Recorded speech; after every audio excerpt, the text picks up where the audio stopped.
Assalamualaikum warahmatullahi wabarakatuh. Alhamdulillah wa syukurillah wassalatu wassalamu ala rasulillah amma ba'du. Yang saya hormati para alim, para sepuh, bini sepuh, segenap tamu undangan semuanya yang saya hormati, yang berbahagia, yang alhamdulillah sampai jam berapa ini? Jam 1 lebih sekian masih setia, masih bersedia sambil ngempet-ngempet ngantuk, sambil apa lagi Bu? Kesal-kesal dan sebagainya. Alhamdulillah, terima kasih atas kesetiaannya, atas atensinya. Sesi kali ini insya Allah kita akan mengikuti sesi seminar pembinaan ideologi Pancasila dengan tema aktualisasi nilai ketuhanan dalam kebangsaan, menjaga moderasi beragama di Indonesia. Di ruangan ini telah hadir 4 narasumber. Beliau-beliau ini sudah pakar di bidangnya. Ada Profesor Dr. Haji Agus Muhammad Najib SAG MAG, Direktur Sosialisasi dan Komunikasi BPIP Republik Indonesia. Yang kedua ada Dr. Haji Fahrudin Aziz LC MSI, Ketua PW ISNU Provinsi Jawa Tengah. Yang ketiga Ibu Sri Lestari SIP, PLT Kepala Badan Kasbangpol Kabupaten Pekalongan. Dan yang keempat ada Profesor Dr. Sinta Dewi Rismawati SHMH, Wakil Rektor UIN Gusdur. Mari kita sambut kepada para narasumber untuk naik ke panggung. Kami persilahkan kepada para pemateri untuk naik ke panggung.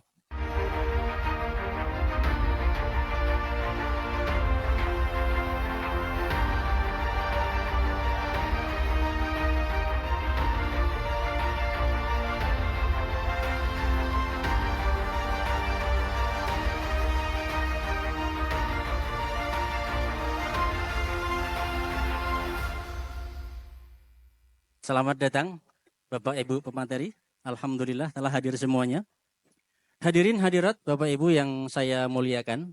Tadi dipeseni oleh panitia jangan lama-lama. Seneng kayaknya nih ya. Maksimal jam 2 selesai. Siap. Tadi nanti ngapunten para pemateri. Mohon singkat padat dan bukan tidak jelas tapi jelas. Tema kali ini adalah aktualisasi nilai ketuhanan dalam kebangsaan, menjaga moderasi beragama di Indonesia. Saya sepertinya lebih fokus ke moderasi beragama. Untuk mengawali diskusi kali ini, saya ingin menyampaikan ada sebuah cerita imajiner. Jadi ada perseteruan dua kubu yang sedang bertengkar tentang siapa putra Nabi Ibrahim yang waktu itu akan disembelih. Grup A mengatakan Nabi Ismail. Grup B mengatakan Nabi Ishak. Kita tahu itu di tradisi kita, mayoritas mengatakan adalah Nabi Ismail. Tetapi di komunitas lain ada minoritas yang mengatakan adalah Nabi Ishak. Akhirnya mereka berdua ini bertengkar tak habis-habis. Akhirnya kemudian ada satu orang bijak yang mengatakan, sudahlah. Jadi ada dua pendapat ya. Satu mengatakan Nabi Ishak, satu mengatakan Nabi Ismail. Enggak apa-apa, dua-duanya enggak jadi disembelih, jadi santai saja.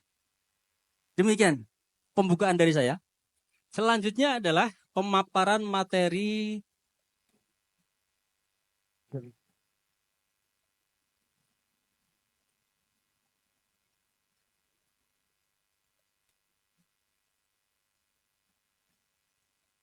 baik, untuk mengawali diskusi kali ini, pemateri pertama kami tunjuk saja.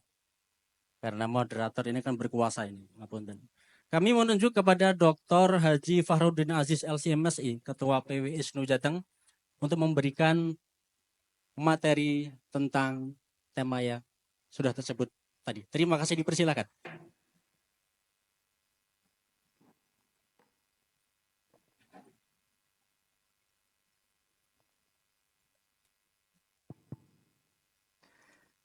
Assalamualaikum warahmatullahi wabarakatuh. Bismillahirrahmanirrahim. Hamdan salatan wa salaman wa ba'd. yang sama-sama kita hormati segenap narasumber, Profesor Agus Muhammad Najib, Bu Sri Lestari, Prof. Sinta, dan juga Mas Dahrul Muftadin, ini sahabat lama saya, dan juga segenap peserta dan pengurus PAC, PC, dan PAC ISNU se-Kabupaten Pekalongan. Waktu yang diberikan hanya 10 menit, dan ini waktu versi jamak qashar. Kebetulan saya Semarang juga boleh di jamak qashar. Maka saya hanya ingin memberikan highlight saja terkait dengan makalah yang atau PowerPoint yang saya sampaikan di sini tentang Pancasila sebagai akar ideologi religiositas bangsa Indonesia.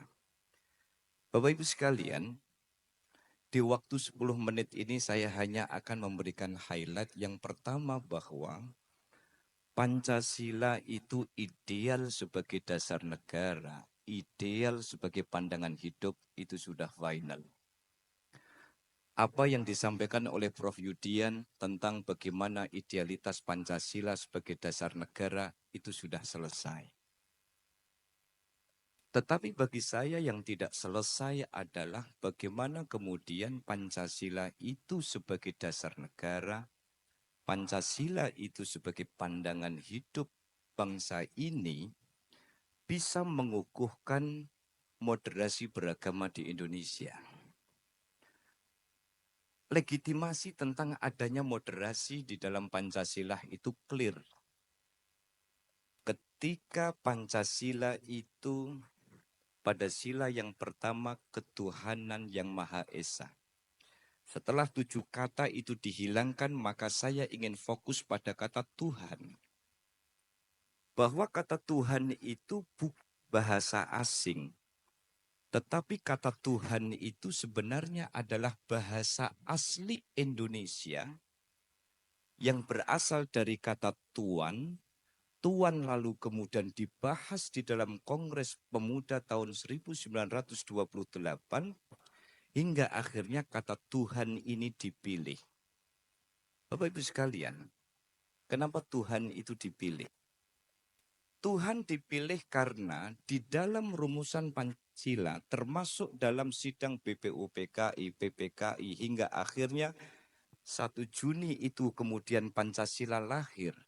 Awalnya sila yang pertama itu adalah ketuhanan yang Maha Esa dengan kewajiban menjalankan syariat Islam bagi pemeluk-pemeluknya.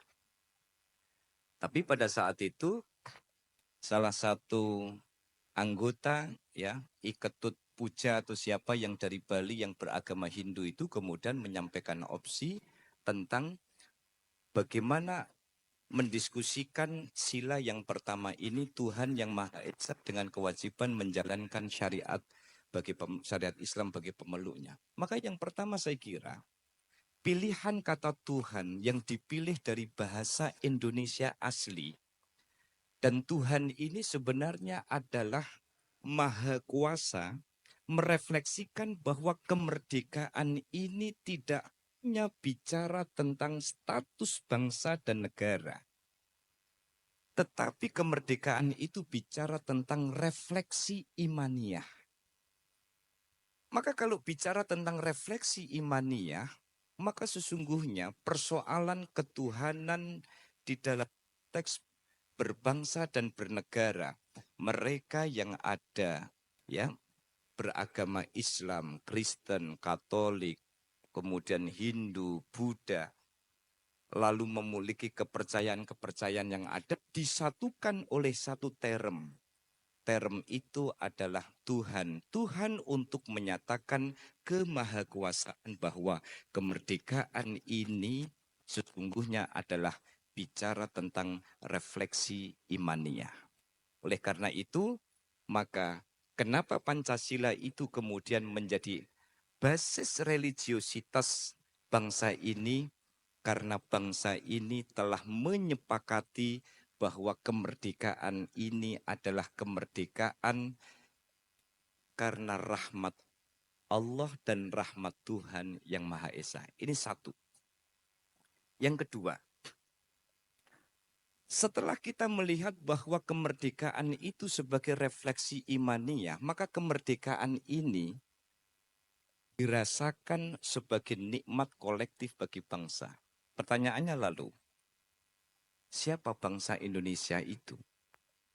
Mari kita runut sebelum 1945, sebelum kemerdekaan dan setelah kemerdekaan. Sebelum kemerdekaan, identitas bangsa ini adalah identitas primordial. Orang bicara Jawa, Bugis, kemudian Maluku, Sumatera. Maka sebelum kemerdekaan bangsa ini sebenarnya adalah yang ada itu hanya identitas-identitas primordial. Termasuk pada saat itu ada istilah siapa bangsa yang asli. Lalu ada bangsa pendatang, Baswedan dari Arab, Dahler itu dari Belanda. Itu sebelum 17 Agustus 1945.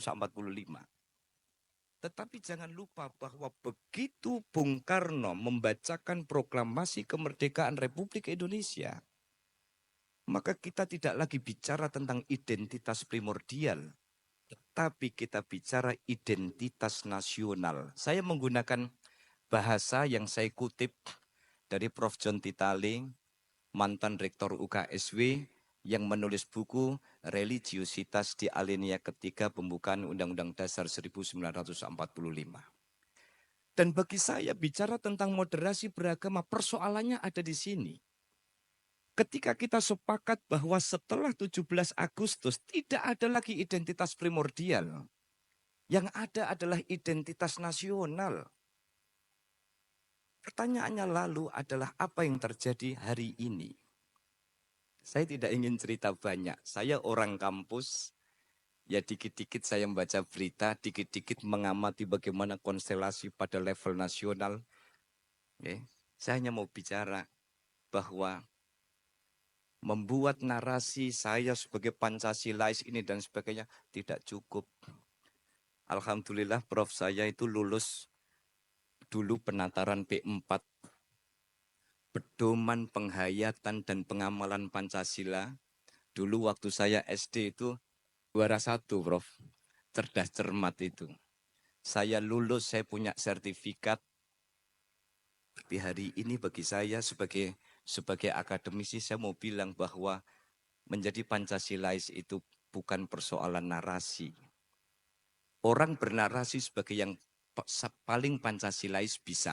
Tetapi mari kita lihat. Satu, kita harus sepakat dulu bahwa yang harus kita pegang pada konteks menjadi insan yang Pancasilais adalah menyepakati bahwa identitas yang harus kita pegang bukan identitas primordial.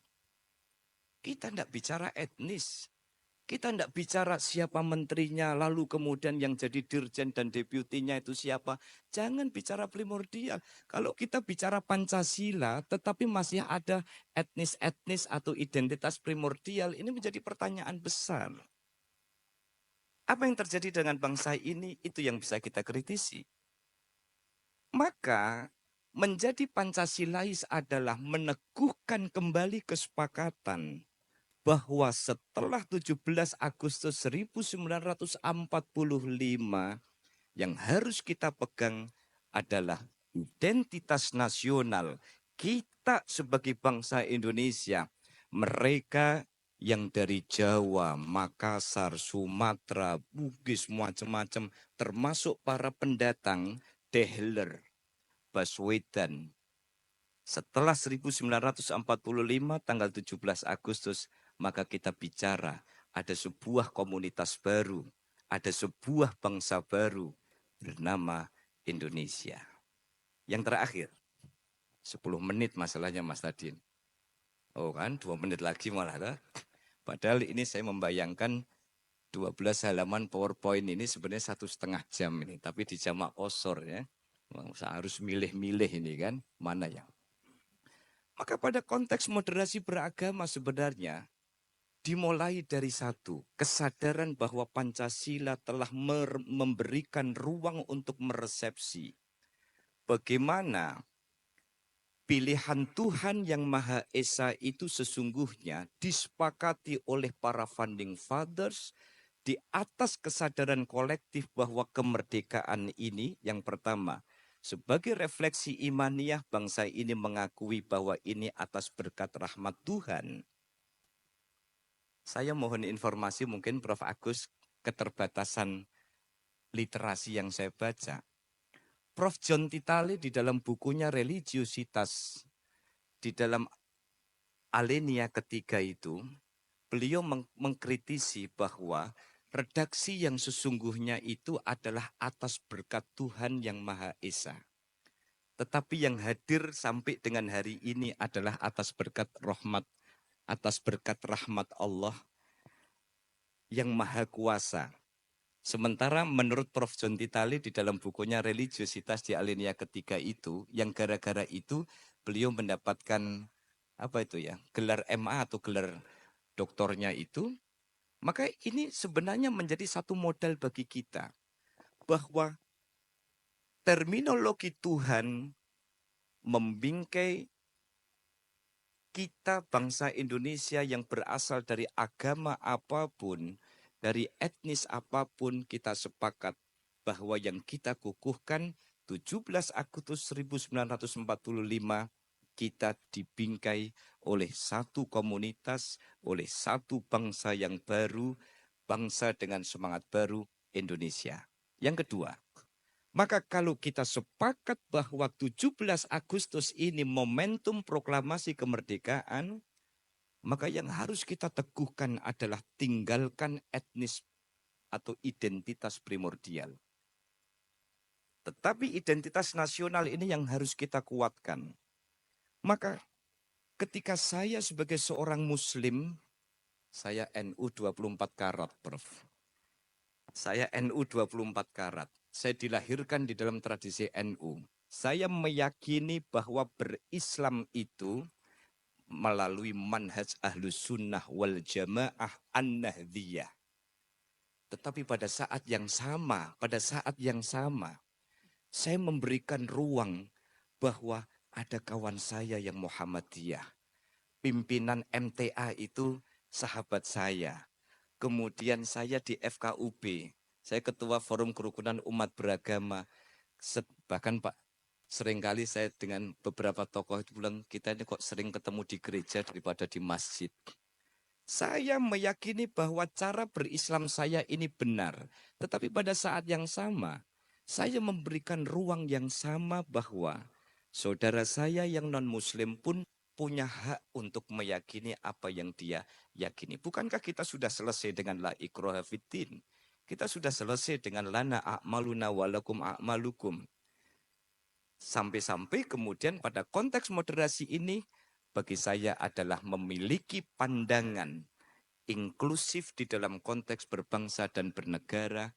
Bagi saya ini adalah harga mati yang tidak bisa ditukar. Terakhir Mas Tadin, meskipun ini mungkin sudah lebih 1 menit. Saya cuma mau pesan itu.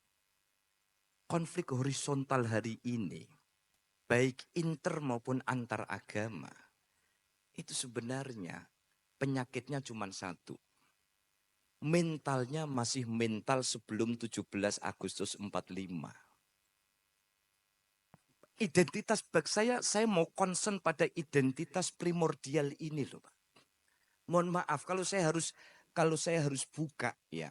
Bagaimana ketika saya jadi ketua RT, maka sekretaris RT saya, bendahara RT saya, tentu dong yang saya pilih, saya seringkali milih yang ini kira-kira secara primordialistik ini kira-kira, saya tidak mau menerjemahkan, kalau saya terjemahkan agak lebih konkret, apakah itu dalam bentuk partai atau paham keagamaan, saya kira nanti kita bisa berdebat.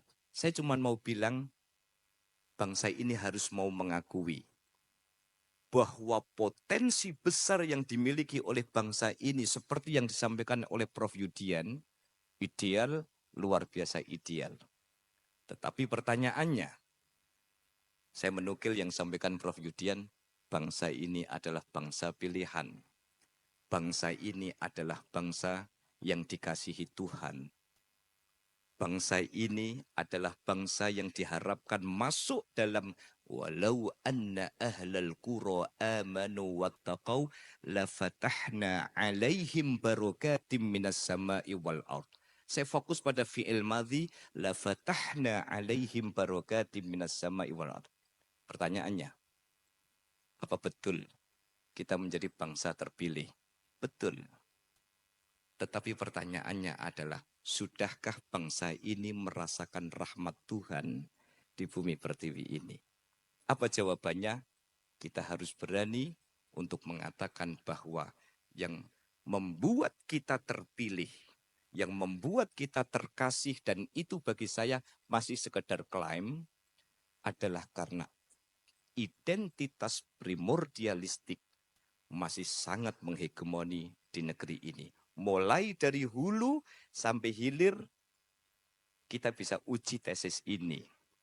Bahwa kalau relasi-relasi berbasis pada relasi primordial, maka tak usah kaget kalau berita ini, berita hari ini, kemudian kita lihat siapa sih yang menikmati kopi saris, siapa sih yang menikmati tambang, siapa sih yang menikmati lahan, siapa yang menikmati kue kekuasaan, siapa yang menikmati tender yang katanya terbuka tapi tidak terbuka. Jawabannya cuma satu, identitas primordialistik. Maka termasuk pada konteks beragama, kita sama. Kita masih bicara soal sekat. Di sana masih bicara Yahweh, saya bicara Allah, di sini bicara dengan Tuhan masing, di sana bila marang tua, ketika saya mengatakan Allah dan di sana mengatakan Yahweh, maka di situ ada sekat. Ketika di sini mengatakan Tritunggal, saya mengatakan Allah, kita harus sekat. Maka sekat-sekat inilah dalam konteks moderasi beragama ini yang harus kita leburkan sehingga di ruang publik kita bicara, kita adalah bangsa Indonesia. Kita tidak lagi bicara tentang identitas etnik, kita tidak lagi bicara tentang identitas primordial, sehingga kita kembali dialitas Pancasila sebagai akar ideologis dan akar religiositas bangsa Indonesia. Kalau dengan bahasa yang agak jumawa itu, ada yang mengatakan Pancasila itu kitab suci, sementara Pancasila itu sebagai agama, lalu kemudian BPUPKI naskahnya itu sebagai kitab suci. Ada yang berseloroh begitu. Tentu tidak dalam makna yang sesungguhnya. Saya kira ini saya agak ngos-ngosan.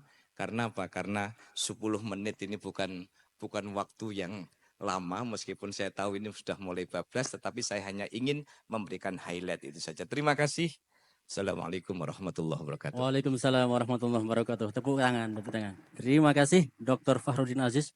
Dari sekian highlight yang disampaikan, saya ingat satu highlight Pak Dokter. Ternyata beliau ini juara cerdas cermat P4 waktu SD. Terima kasih kepada Dr. Fakhrudin Aziz. Yang kedua, pemateri yang kedua adalah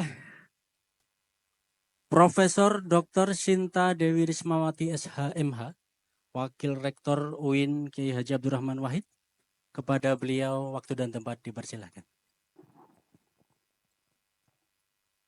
Terima kasih. Bismillahirrahmanirrahim. Assalamualaikum warahmatullahi wabarakatuh. Saya ambil nafas dulu sebelum dikejar-kejar gitu ya. Oke. Panitia memberikan tema kepada saya yang kemudian saya menerjemahkan ya. Tornya itu saya beri judul membangun ekosistem moderasi beragama di perguruan tinggi. Jadi bagaimana model dan juga tantangannya.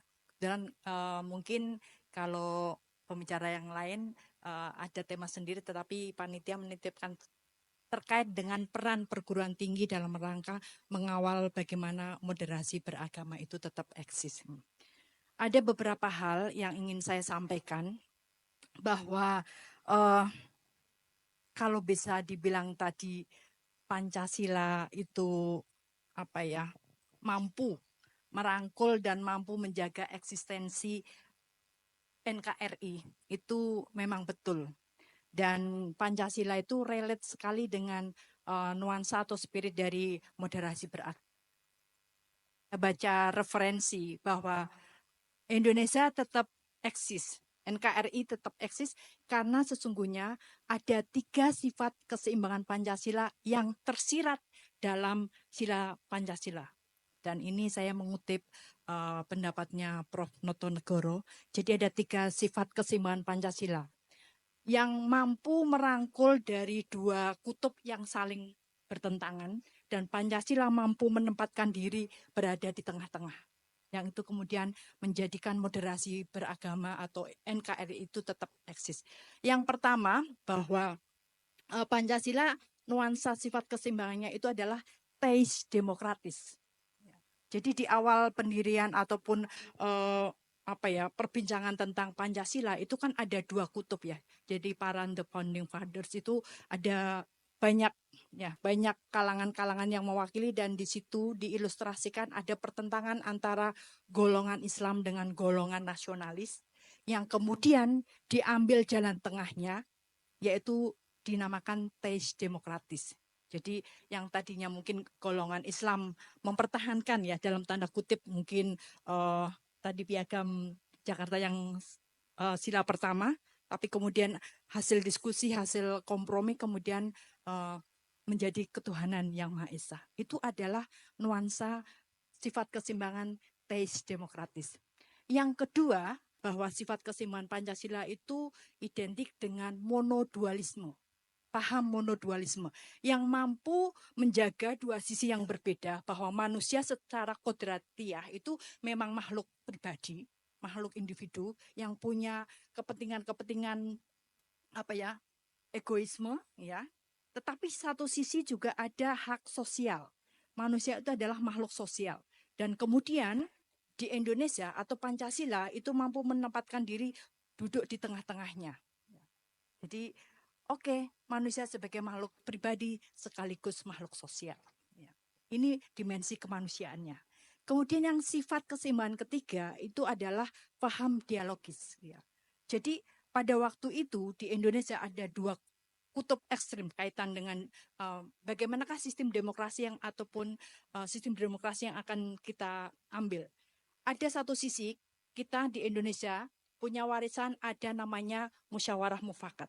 Segala sesuatunya itu diselesaikan dengan rembukan. Tetapi satu sisi ada yang namanya demokrasi modern yang itu one man one vote, ya identik dengan suara terbanyak. Dan di Indonesia itu mengawinkan keduanya.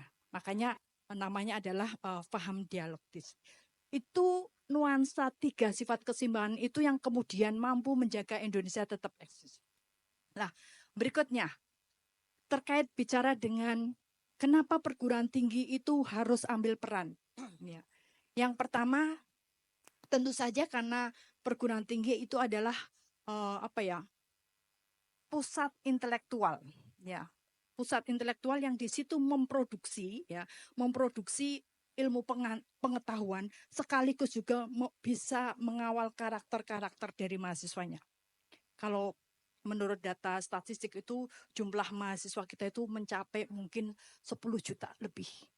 Perguruan tingginya mungkin ribuan, dan ini berbeda dengan perguruan tinggi di luar negeri ya.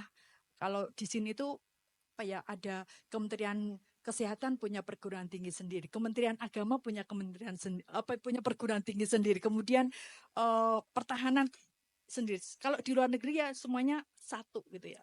Kalau di sini macam-macam. Makanya kemarin ketika saya kerjasama dengan dosen dari Adelaide University itu heran dengan sistem pendidikan Indonesia yang kampusnya itu kok dibeda-bedakan gitu ya.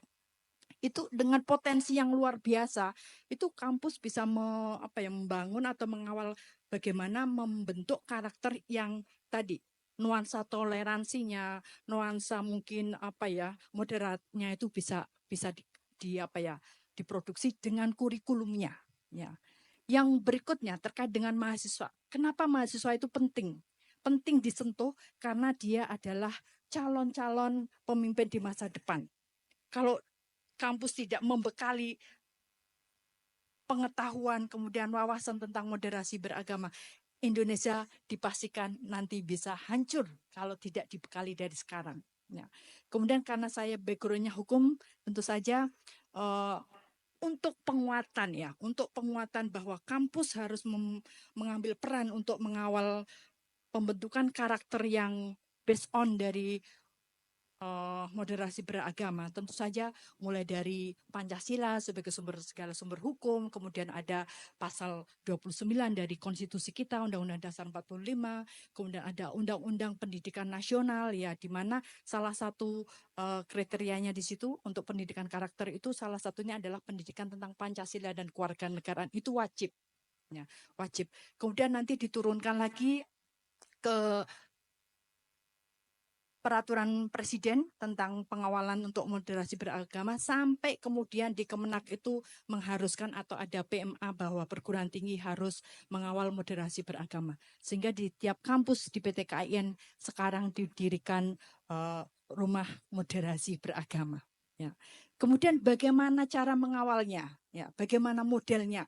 Model tadi pengawalan moderasi beragama itu masuk kepada mahasiswa. Yang pertama, model membangun ekosistemnya adalah menjadikan mata kuliah wajib tersendiri, berdiri sendiri. Dan alhamdulillah UIN Gus Dur salah satu yang mewajibkan setiap mahasiswa itu mendapatkan mata kuliah moderasi beragama. Ya, itu berarti khusus. Ada mata kuliah khusus tentang moderasi beragama. Atau model membangun ekosistemnya itu adalah tidak berdiri sendiri mata kuliah itu, tetapi disisip-sisipkan di mata kuliah yang tersebar di berbagai kurikulum. Ya, jadi ada dua model. UIN Gus Dur karena namanya Gus Dur, sehingga kemudian identik dengan toleransi, harmoni, kemudian ada mata kuliah moderasi beragama. Ya. Berikutnya, apa yang menjadi tantangannya? Ya, apa yang menjadi tantangannya ketika kampus diberi mandat untuk bisa mengawal mahasiswanya itu bisa aware terhadap moderasi beragama? Yang pertama, ya tadi sudah dikutip bahwa identitas politik, ya, politik identitas itu masih kental. Dan salah satu ini juga menjadi tantangan. Itu adalah polarisasi identitas politik. Jadi kadang kampus itu masih terjebak mahasiswa-mahasiswanya atau mungkin juga sivitas akademika di kampus masih terjebak di sekat-sekat tadi. Ya, jadi kampus menjadi medan perang simbolik. Ya, ada yang hijau, ada yang kuning, ada yang merah gitu ya. Jadi kalau di PTKIN itu hanya kelihatan ini HMI atau PMII. Tapi kalau yang di kampus-kampus umum, ya kebetulan saya background-nya umum semua ya, dari SD sampai S1, S2 itu umum semua. Jadi ada beberapa peta yang lebih dinamis gitu ya. Jadi ada GMNI gitu ya. Selain HMI dan PMI itu kadang ada terjebak di situ sekat-sekatnya gitu ya. Kemudian yang berikutnya juga kesadaran ego tadi. Politik identitas itu masih tinggi sehingga mencairkan suasana itu menjadi agak sulit ya. Padahal kalau kita mau sadar ya, melihat realitas di sekitar kita itu kan sangat pluralistik ya. Jadi harusnya kita bisa mengacu pada teorinya John Rawls gitu ya, tentang teori keadilan ya. Di situ ada konsep namanya overlapping ya, konsensus ya. Jadi dari individu-individu yang ada di sekitar kita itu kan punya background berbeda, punya keinginan berbeda, punya bendera yang berbeda, punya agama yang berbeda.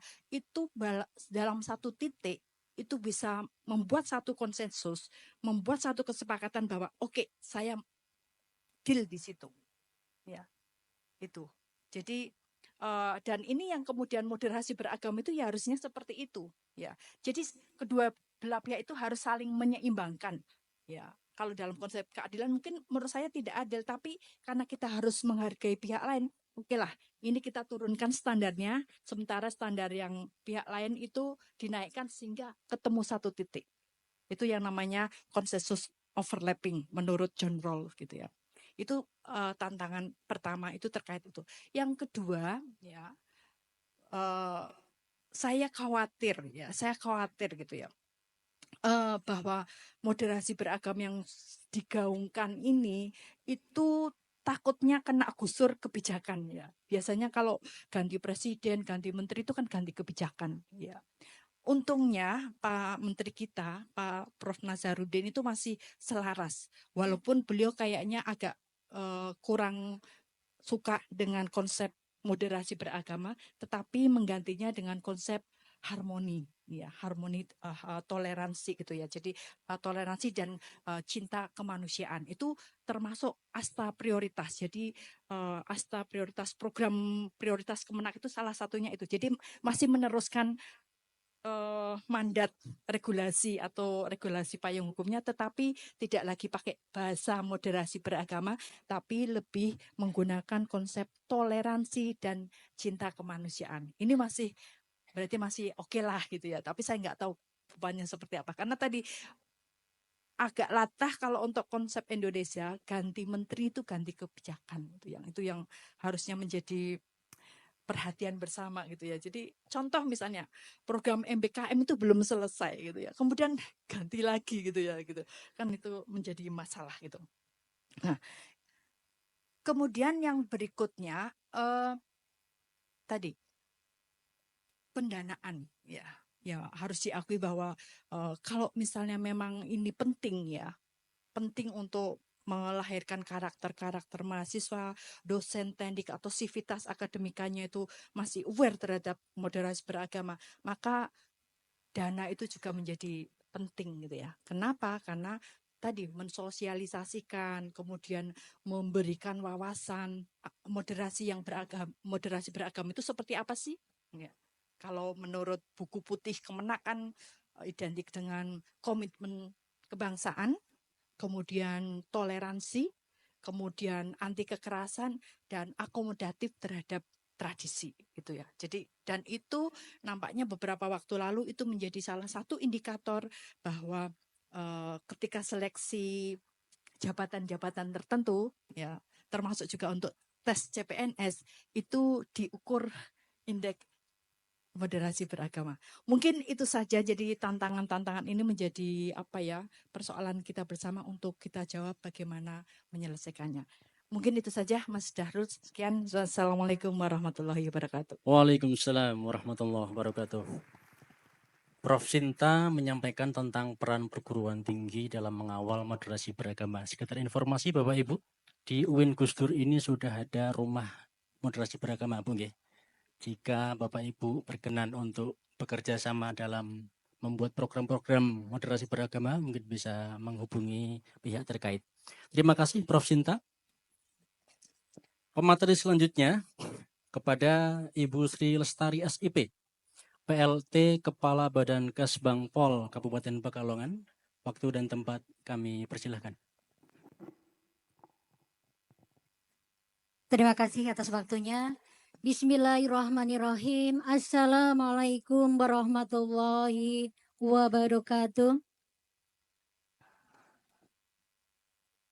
Yang terhormat Bapak dari Badan Pembina Ideologi Pancasila, BPIP, Bapak Direktur Najib, dan Bapak dan Ibu narasumber acara Pembinaan Ideologi Pancasila, dan Bapak dan Ibu peserta kegiatan pada sore hari ini. Sebelumnya kami ucapkan banyak terima kasih sekali kepada panitia khususnya ISNU, di mana pada siang hari ini memberikan kesempatan kami dari Badan Kesbangpol untuk memberikan materi. Terkait dengan Bapak dan Ibu narasumber, mungkin Bapak dan Ibu peserta mengetahui bahwa 3 narasumber ini merupakan profesor-profesor yang sangat handal terkait dengan materi tentang ideologi Pancasila.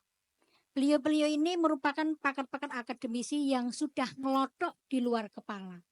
Bapak Ibu tahu semuanya dari Prof. Najib, Prof. Aziz, kemudian Prof. Sinta, sangat-sangat luar biasa. Kalau kami dari Badan Kesbangpol cukup S1.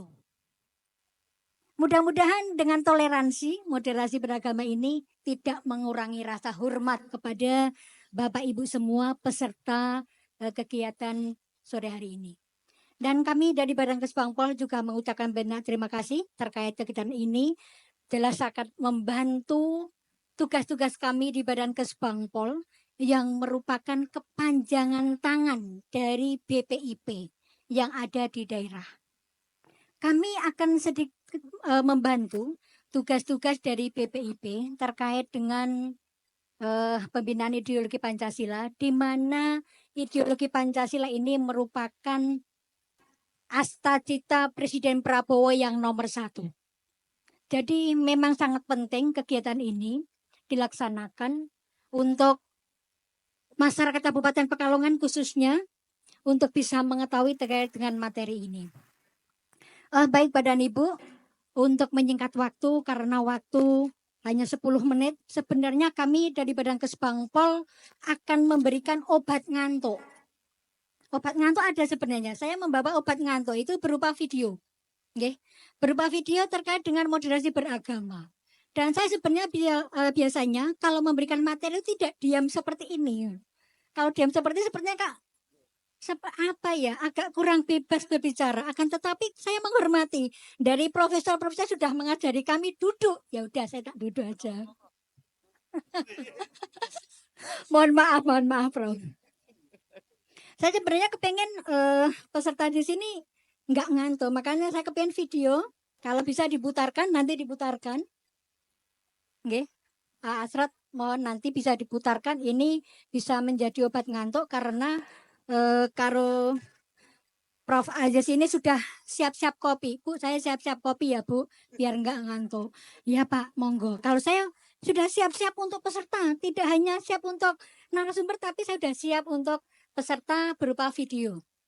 Baik, Bapak dan Ibu, perkenankan kami dari Badan Kesbangpol karena waktu 10 menit akan kami sampaikan terkait dengan materi yang dimintakan dari Badan Kesbangpol, yaitu terkait dengan program kebijakan tentang moderasi beragama, di mana tema pada hari ini yaitu aktualisasi ketuhanan kepada kebangsaan Indonesia. Dan tentunya Bapak dan Ibu, mungkin sampai hari ini panjenengan duduk di sini sudah menepak dada kita sendiri. Aku sudah bermoderasi beragama apa belum? Saya itu sudah bertoleransi apa belum? Kira-kira seperti itu. Gimana Bapak dan Ibu? Sudah menebak enggak? Terutama Isnu, sudah siap untuk bisa bermoderasi beragama? Isnu? Siap nggih?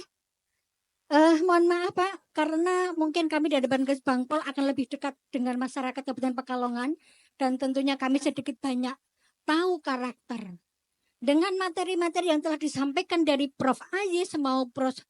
Sinta terkait dengan moderasi tadi, kalau Prof menyampaikan kalau sini Allahu Akbar, sana Tritunggal sekat. Kalau sini Allahu Akbar, sana ada lagi sekat. Nah, dengan adanya moderasi beragama, yuk kita lebur, bahasanya seperti itu. Kami di Badan Kesbangpol terkait dengan pendidikan Pancasila untuk mengembangkan moderasi ini, kami ada 3 bidang. Di mana bidang-bidang yang ada di Badan Kesbangpol sangat dibutuhkan masyarakat. Bidang yang pertama apa? Yaitu bidang ideologi yang menangani terkait dengan pendidikan Pancasila. Program di bidang ideologi itu apa saja? Yaitu terkait dengan pelaksanaan pendidikan Pancasila ataupun sosialisasi. Di sana ada kebijakan oleh pemerintah daerah yaitu berupa pembentukan FKUP. Okay. Ya, dengan FKUP ini menjadi mitra atau sebuah organisasi yang dibentuk oleh pemerintah pusat dan itu mendapatkan hibah tiap tahun, Prof. Aziz ya. Kalau provokasi di provinsi, berarti tiap tahun mendapatkan hibah untuk kegiatan terkait salah satunya untuk menegakkan atau melaksanakan moderasi dan kerukunan umat beragama di daerah. Kemudian ada apa lagi kegiatan di bidang ideologi, yaitu adanya kegiatan forum kebangsaan. Di sana apa? Kegiatannya apa? Untuk pembauran kebangsaan itu anggotanya dari juga bermacam-macam warga. Ada Tionghoa, ada Cina, ada Jawa, ada seperti itu. Kalau FKUP ada perkumpulan dari beberapa agama. Ada Hindu, intinya agama yang ada di daerah. Nah, dengan adanya berbagai kegiatan yang dilaksanakan oleh Badan Kesbangpol, itu berharap di bidang ideologi itu ada moderasi, tercipta kerukunan yang harmonis di daerah, terutama di Kabupaten Pekalongan. Kemudian bidang yang kedua yang ada di Badan Kesbangpol yaitu terkait dengan bidang Poldagri dan Ormas. Menangani apa tentang Poldagri dan Ormas? Kalau Poldagri menangani masalah pelaksanaan politik. Tadi sampaikan dari Prof. Sinta bahwa di akademi ini, universitas ini mungkin ada tersekat-sekat adanya kelompok-kelompok, ada HMI, GMNI, itu ada sekat-sekat. Kami di Badan Kesbangpol terkait dengan kegiatan politik atau masalah kegiatan politik, yuk kita bisa berbicara dengan baik.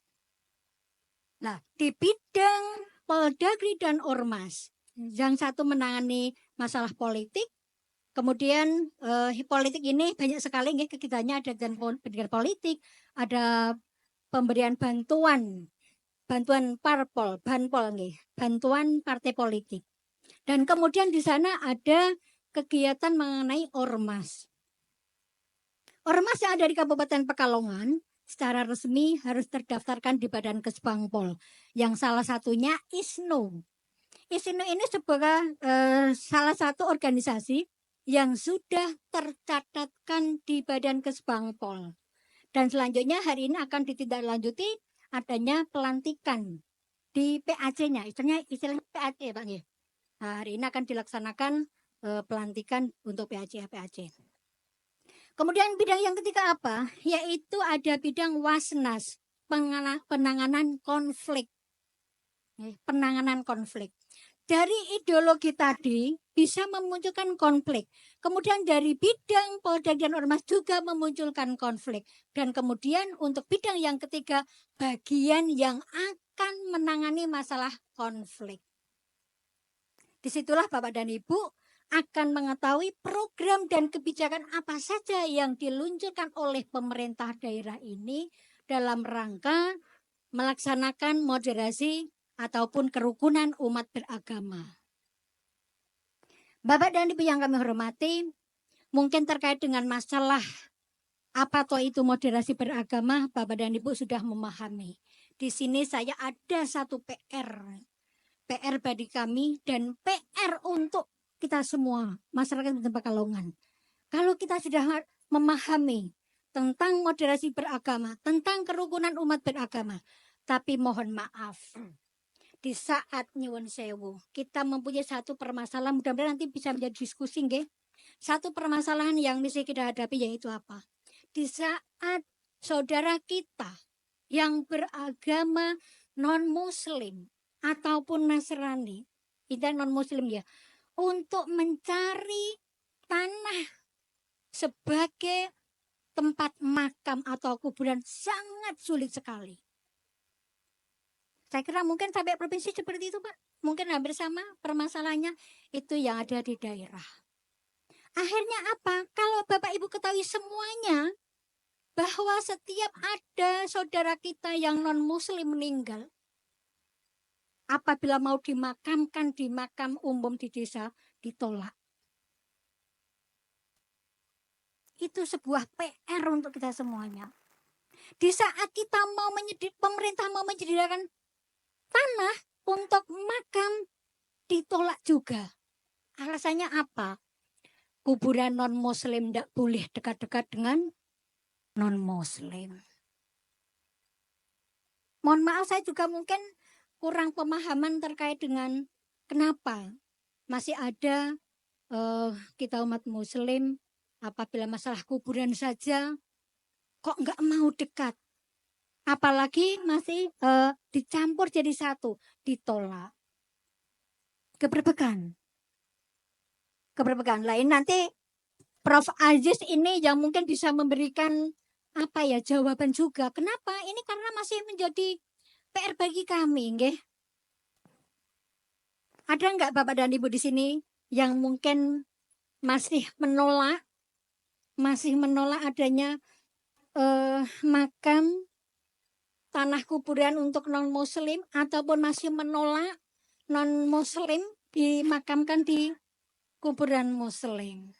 Di sini kami mohon dengan hormat dan sangat dengan adanya moderasi ini, materi-materi yang sudah disampaikan dari para profesor-profesor yang ahli ini, kami berharap warga NU Kabupaten bisa membuka diri, bisa memberikan contoh tauladan yang baik untuk kerukunan umat beragama di Kabupaten Pekalongan. Kira-kira begitu, siap Bapak dan Ibu? Masih ada sekat? Masih ada sekat? Masih ada sekat. Kalau begitu ada sekat, saya nggak bisa jawab. Saya mohon maaf Pak, secara akademisi untuk menalarkan kenapa toh non-Muslim diceraki kuburan kok nggak boleh. Itu kenapa? Itu mungkin nanti bisa menjadi diskusi yang panjang. Insya Allah kalau nanti ada diskusi yang panjang terkait dengan ini akan membantu tugas-tugas kami terkait dengan yuk moderasi beragama ini sampai mana? Apakah sampai hanya hidup saja, mati selesai, atau bagaimana saya nggak tahu ini. Ini PR ini. Bapak dan Ibu yang kami hormati, terkait dengan moderasi beragama seperti itu, dan kami mohon, marilah kita bersama-sama sebagai umat Muslim yang baik, tancapkan dengan baik akidah kita untuk meluruskan agama. Untuk menjaga persatuan dan perdamaian warga masyarakat, terutama di Kabupaten Pekalongan ini, untuk bisa hidup bersama-sama dengan berbagai agama yang ada di Kabupaten Pekalongan. Dan kami mohon nanti warga NU juga bisa menjadi pelopor-pelopor yang akan membuka sekat-sekat perbedaan, sekat-sekat yang menjauhkan dari kerukunan ini. Kami mohon Bapak dan Ibu, tokoh agama, tokoh masyarakat, dengan selesainya nanti kita pulang dari kegiatan moderasi ini, kita bisa mengaktualisasi nilai ketuhanan yang ada dalam diri kita untuk mewujudkan suatu kebangsaan, untuk mewujudkan perdamaian, untuk mengaktualisasikan kepada kita bermasyarakat secara umum. Siap kira-kira Bapak dan Ibu? Siap nggih? Ini 100% Muslim, Mas. Karena semua dari organisasi NU pasti Muslim nggih. Disinilah kalau tadi mohon maaf. Kalau tadi ada tamu undangan yang salah satunya non-Muslim. Saya mengamati, mungkin sedikit kurang memahami yang disampaikan ini apa toh. Karena yang disampaikan dari Prof. Yudian semua terkait dengan akidah Islam. Jadi mungkin salah satu tamu tadi ya memang agak bingung juga. Ini saya mau bicara apa bingung juga. Lah di saat inilah karena kita sama-sama orang Muslim, yuk kita menjadi warga yang baik. Kita bisa membuka sekat-sekat moderasi beragama ini. Kalau kita siap menjadi moderasi beragama untuk menjaga persatuan di Kabupaten Pekalongan, buka hati kita. Buka masyarakat kita. Jangan sampai ada lagi saudara kita non-Muslim diusir, disingkang-singkang. Kasihan Pak. Saya merasakan salah satu warga di Pekalongan. Begitu meninggal non-Muslim Pak. Ini pengalaman nyata Pak. Mau dimakamkan di desanya, Ditolak, Pak. Nggak boleh, Pak. Mau dibawa pulang di tanah kelahirannya jauh sekali, Pak. Di sana sudah nggak ada keluarganya. Takut nanti juga ditolak. Akhirnya apa Bapak dan Ibu? Warga non-muslim akhirnya apa? Dikuburkan di pinggir rumah. Bagaimana kita sebagai umat Islam? Moderasi kita itu sejauh mana kita? Keterpanggilan kita itu jauh mana? Katanya kita oke Pancasila, oke moderasi beragama, tapi begitu menyelesaikan orang yang sudah meninggal, tidak bisa bergerak. Kalau Profesor Islam menyatakan gebrebeken gitu ya, sudah nggak berbeki Prof. Itu kita sudah masih menjaga gitu loh. Oke, saya kira hanya itu. Waktunya sudah habis ya Mas ya. Sebenarnya saya mau lari-lari Pak. Biasanya kalau saya memberikan materi, saya kalau diminta menjadi narasumber di mana-mana, saya kalau harus duduk gini itu nggak tahan gitu loh. Saya kepikirnya ayo gitu. Tapi saya menghormati senior-senior yang sangat luar biasa. Akhirnya saya yaudah kita menyelesaikan. Gitu Bapak dan Ibu. Terima kasih sekali. Apabila ada kata salah mohon maaf. Saya akhiri billahi taufiq wal hidayah. Assalamualaikum warahmatullahi wabarakatuh. Waalaikumsalam warahmatullahi wabarakatuh. Ibu tadi bertanya tentang ini muslim semua kan? Bu, agama kami lebih dari muslim, tapi agama kami NU, Bu. Iya. Itu Makanya saya jok dari Madura. Ya, makanya saya bicaranya berani kenceng karena tak lihat sudah nggak ada nih. Sudah satu, oh nggak ada. Oke, saya berarti aman gitu. Baik, Para Yai, tadi ada satu problematika di Kabupaten Pekalongan tentang pemakaman non-muslim. Ini mungkin layak untuk diangkat di Lembaga Bahsul Masail kapan-kapan. Terima kasih Ibu Sri Lestari. Tiba waktunya materi terakhir. Mulai lego terakhir ya Alhamdulillah. Kepada Profesor Dr.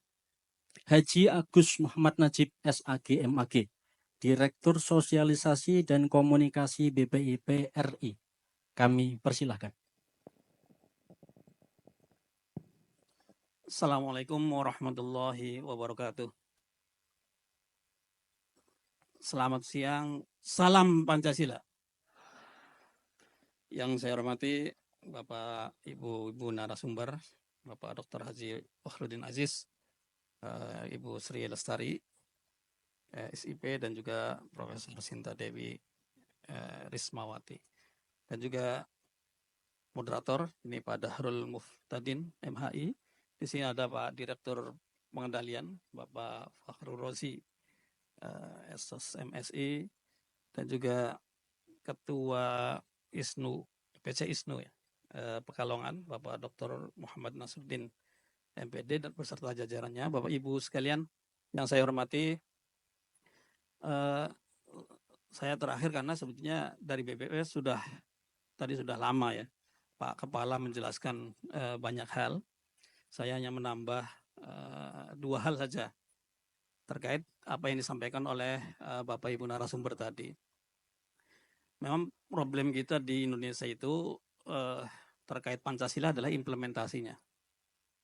Implementasinya perlu keteladanan gitu ya. Kalau kita lihat sejarah para pendiri bangsa, termasuk sila pertama gitu ya. Sila pertama itu kalau kita lihat di pidato Bung Karno 1 Juni itu bunyinya karena lisan ya. Bunyinya ketuhanan, bertakwa kepada Tuhan Yang Maha Esa, dan juga ketuhanan yang berkebudayaan gitu. Kemudian tanggal 22 Juni itu kan menjadi tadi disampaikan oleh Pak Fakhruddin Aziz, ketuhanan dengan kewajiban menjalankan syariat Islam bagi pemeluk-pemeluknya. Ini karena panitia 9 ini lebih mewarnai orang-orang Islamnya 4 orang ya.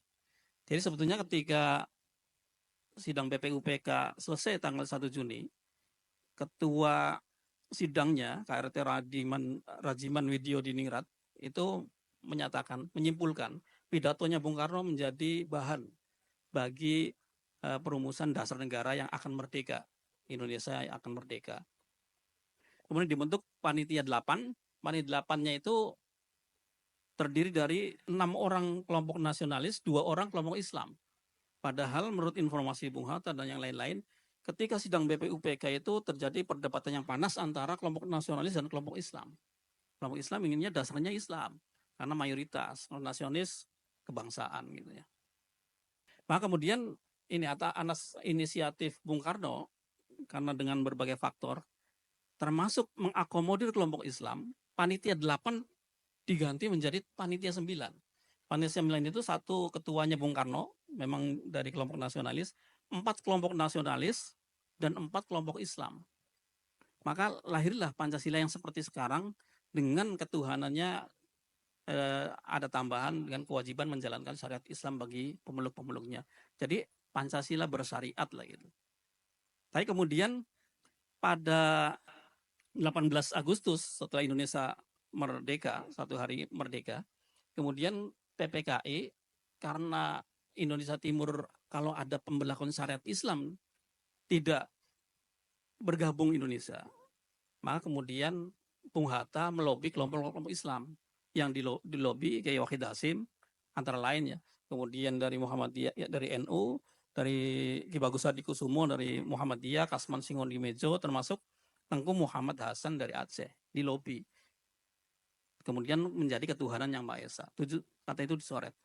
Dari cerita singkat ini, para pendiri bangsa ini memberikan keteladanan kepada kita minimal 2 hal. Pertama, Bung Karno merubah panitia 8 menjadi panitia 9 untuk mengakomodir kelompok Islam. Maka Pancasila itu kan nuansa Islamnya sangat kental. Nanti bisa didiskusikan lebih lanjut ya. Yang kedua adalah keteladanan Bung Karno merubah 8 menjadi 9 mengakomodir kelompok Islam. Yang kedua, keteladanan dari kelompok Islam yang berlapang dada untuk mencoret 7 kata demi persatuan bangsa Indonesia. Inilah musyawarah itu tadi tidak ada identitasnya nasional, tidak primordial gitu ya, untuk kepentingan bersama gitu. Nah, saya kira sekarang juga seperti itu harusnya ya, termasuk pemimpin-pemimpin bangsa dari pusat sampai daerah. Kenapa BPIP lahir? BPIP lahir itu berdasarkan Perpres nomor 7 2018. Tugasnya kan memperkenalkan lagi atau memperkuat lagi Pancasila yang disampaikan oleh BP 7 tahun 1999 pasca reformasi kan dihilangkan. Baru ada lagi 2018. Nah, memperkenalkan lagi Pancasila gitu. Salah satu tujuannya adalah tidak hanya menjadikan Pancasila itu pedoman dalam kehidupan bermasyarakat dan berbangsa, tetapi terutama Pancasila dalam bernegara atau Pancasila dalam penyelenggaraan negara. Jadi BPIP itu sasarannya tidak hanya masyarakat, tetapi terutama kalau di perpresnya itu lembaga tinggi negara, kementerian lembaga, kemudian pemerintah daerah juga, baru organisasi sosial politik dan komponen masyarakat lainnya. Jadi terutama sebenarnya Pancasila ini harus diimplementasikan dan diaktualisasikan oleh para penyelenggara negara dari pusat sampai daerah. Termasuk misalnya moderasi beragama, sila pertama. Dari salam Pancasila ini kan 5 sila ini saling erat, saling terkait antara sila 1 sampai sila 5 berada di atas pundak kita, tanggung jawab kita bersama untuk mengimplementasikan Pancasila. Jadi sila 1 terkait dengan sila 2. Ketuhanan yang Maha Esa, negara menjamin kebebasan setiap warga negara untuk menjalankan agama dan kepercayaannya. Tetapi sila pertama ini terkait dengan sila kedua, kemanusiaan. Sehingga dalam menjalankan agamanya harus menghormati kelompok agama lain. Karena sila pertama terkait dengan sila kedua, termasuk masalah makam tadi ya. Jadi tadi ada segregasi, sekat-sekat, tidak hanya di dunia ya, tetapi juga di alam barzakh kayaknya. Dalam masalah kuburan itu. Nah, kalau alam bangsa kan nanti Allah alam bisawab ya. Tapi kita di sini kan negaranya negara Indonesia harus toleran terhadap agama kelompok yang lain. Karena sila pertama itu terkait sila kedua. Juga terkait dengan sila ketiga, persatuan Indonesia. Artinya apa? Artinya cara beragama di Indonesia atau tafsir agama yang diimplementasikan di Indonesia itu harus menjaga persatuan Indonesia. Kalau ada tafsir agama yang merusak nilai-nilai persatuan Indonesia, itu tidak bisa dibenarkan di Indonesia. Artinya apa? Artinya cara beragama Indonesia itu adalah cara beragama yang moderat, yang menghormati kelompok lain dan juga menjaga persatuan. Nah, ini perlu diimplementasikan, tidak hanya slogan saja. Begitu pula sila keempat misalnya, ini masalah implementasi tadi. Sila keempat itu kan masalah demokrasi politik. Demokrasi politik itu kalau menurut sila keempat, itu adalah demokrasi yang memiliki nilai-nilai yang penuh hikmat dan kebijaksanaan. Makanya BPIP itu mengkritisi juga, ada Deputi 2. Deputi 2 itu Deputi Hukum, Advokasi, dan Pengawasan Regulasi. Undang-undang terkait pemilu, pilkada, ya, tentang Pemda, tentang kepartaian itu perlu direvisi kalau menimbulkan proses politik yang tidak penuh hikmah dan kebijaksanaan. Karena Pancasila kan sumber dari segala sumber hukum negara. Semua peraturan perundangan yang tidak selaras dengan nilai Pancasila harus direvisi. Bahkan undang-undang dasar pun kalau memang tidak sesuai harus diamandemen. Karena dasar negara kita adalah Pancasila. Jadi proses politik itu penuh hikmah dan kebijaksanaan. Karena ini memilih pemimpin, pusat maupun daerah. Dan inilah mereka yang akan diberikan amanat. Baik di pilpres, pilkada, pileg.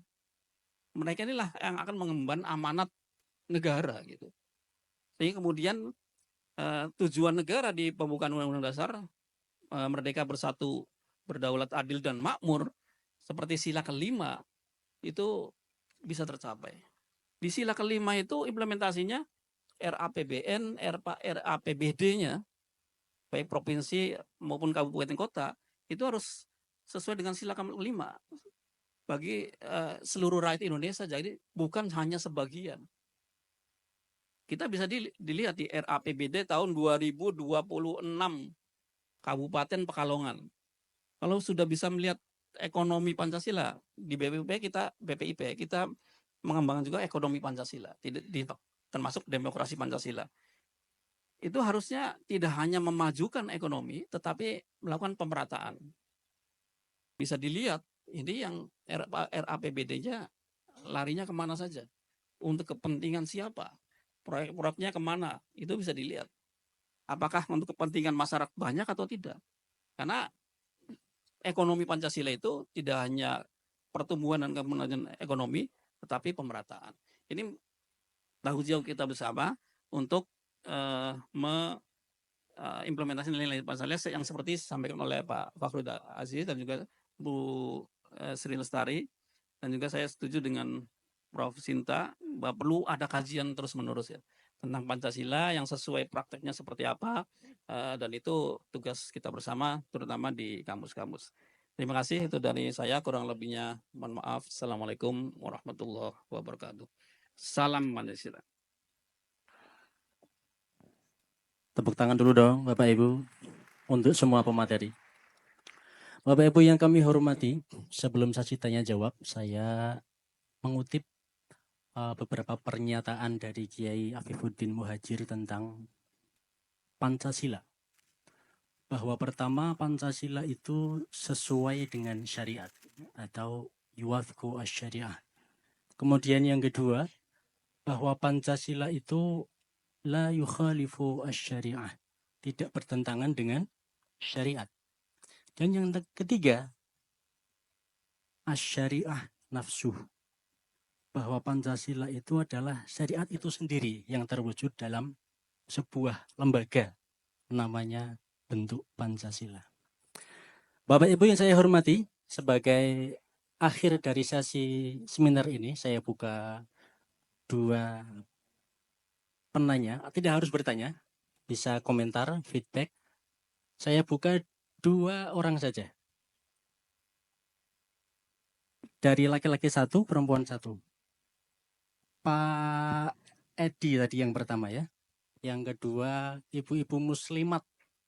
Terima kasih. Mohon sampaikan nama, asal, dan pertanyaan secara singkat.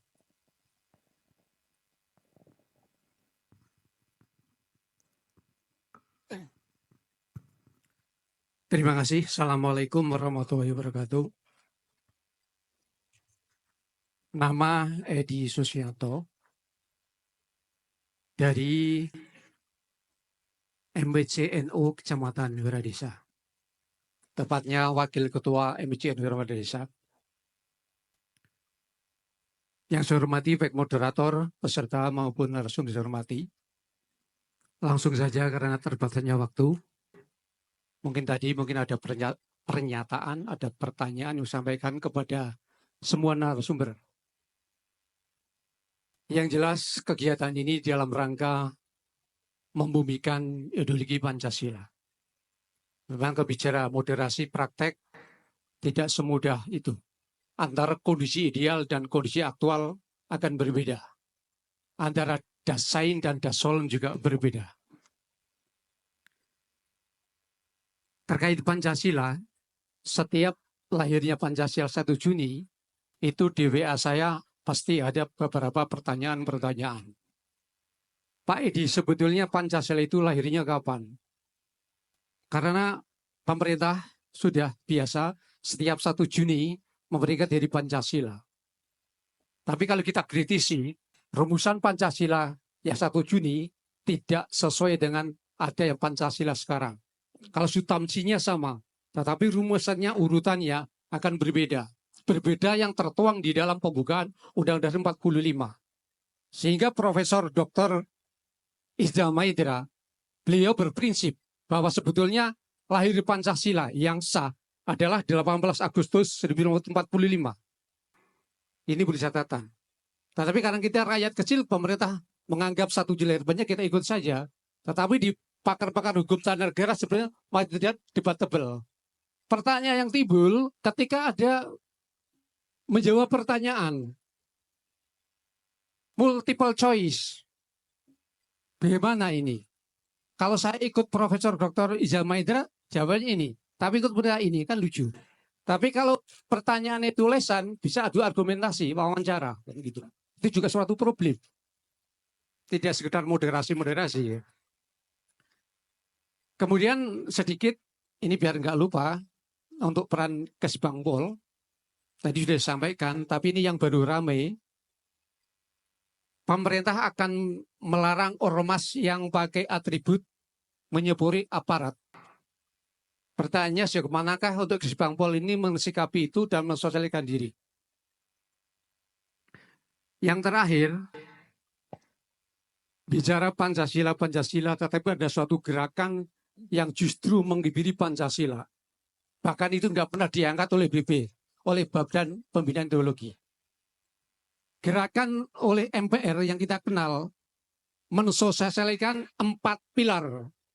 Yang pertama Pancasila, Undang-Undang Dasar RI tahun 45, NKRI, kemudian Bhinneka Tunggal Ika. Ini mensejajarkan Pancasila dengan yang lain. Itu menurut saya keliru sekali. Karena tadi dikatakan Pancasila adalah sumber dari segala sumber hukum.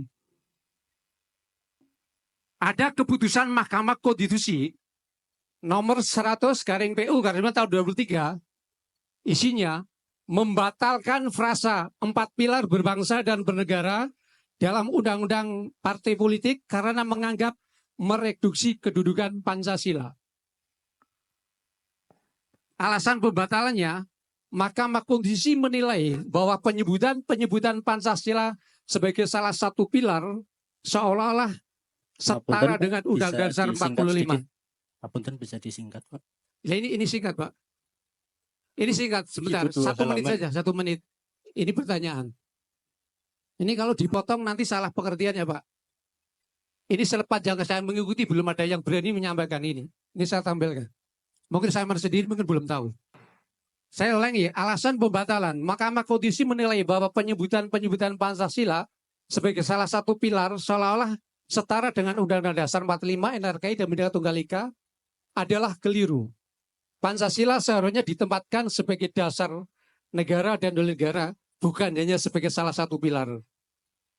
Masih banyak karena dipotong. Mohon tanggapan dari para narasumber.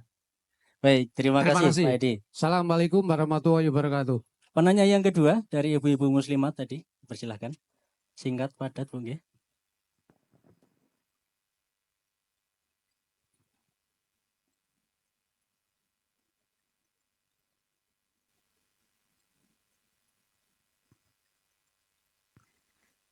Assalamualaikum warahmatullahi wabarakatuh. Terima kasih kami haturkan kepada segenap narasumber pembinaan ideologi Pancasila pada siang hari ini. Perkenalkan, nama Erlita dari Muslimat NU. Kami bangga dan senang, berterima kasih ketika dilibatkan, diundang di kegiatan seperti ini, terutama kepada ISNU Kabupaten Pekalongan. Namun ada beberapa hal yang perlu kami tanyakan. Yang pertama, ketika tadi disampaikan ada peran perguruan tinggi dalam menjaga moderasi beragama di Indonesia. Yang kami tanyakan, kami sebagai organisasi masyarakat perempuan, apakah juga memiliki peran untuk menjaga moderasi beragama seperti yang sampaikan. Kemudian seandainya memang kami memiliki peran, tentu ada tantangan tersendiri.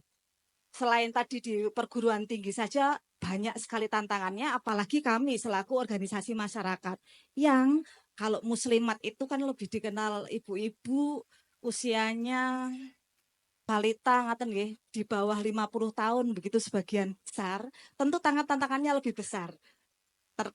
Termasuk juga terkait media sosial yang kami sebagian besar tidak mengikuti itu, maka lebih banyak tantangannya. Maka yang kami tanyakan tadi, karena perlu kami sampaikan juga di muslimat itu ada beberapa bidang yang dinaungi, di antaranya ada bidang dakwah, bidang pendidikan. Pendidikan ini pendidikan anak usia dini, kami juga memiliki lembaga lebih dari 300 lembaga di bawah muslimat. Siapa tahu kok memang kami memiliki peran itu, mungkin bisa kami sesepi di dalam-dalamnya. Kemudian satu lagi ini untuk Ibu dari Kesbangpol, Bu Sri. Kami sudah biasa bertemu beliau karena sekali lagi kami juga organisasi masyarakat yang tercatat di Kesbang. Ibu, seandainya memang muslimat memiliki peran, insya Allah kami siap ketika dilibatkan dalam program-program terkait menjaga moderasi beragama di Kabupaten Pekalongan. Itu saja, terima kasih. Assalamualaikum warahmatullahi wabarakatuh. Waalaikumsalam. Terima kasih. Ada dua pertanyaan. Yang pertama dari Pak Edi berkaitan dengan praktik moderasi, idealnya bagaimana, kemudian peran Kesbangpol terhadap ormas-ormas tertentu, kemudian ada gerakan pengkebirian Pancasila. Kemudian dari Ibu Erlita, peran perguruan tinggi, spesifik lebih ke peran perempuan dalam moderasi beragama. Kepada para pemateri, kami mohon untuk memberikan komentar, jawaban secara berurutan dari Prof. Agus. Terima kasih atas pertanyaan-pertanyaannya. Menarik kalau didiskusikan nanti sampai maghrib ini. Dari saya, dari Pak Edi tadi, Pancasila lahir kapan? Memang ketika Orde Baru tidak ada kelahiran Pancasila. Yang ada itu kesaktian Pancasila, 1 Oktober itu. Tapi ini panjang pembahasannya. Tapi intinya ketika Orde Baru itu ada unsur desoekarnoisasi. Tapi jangan sampai pasca reformasi juga desoehartoisasi gitu ya. Sebetulnya semua presiden itu pasti banyak jasanya lah ke negara Kesatuan Republik Indonesia.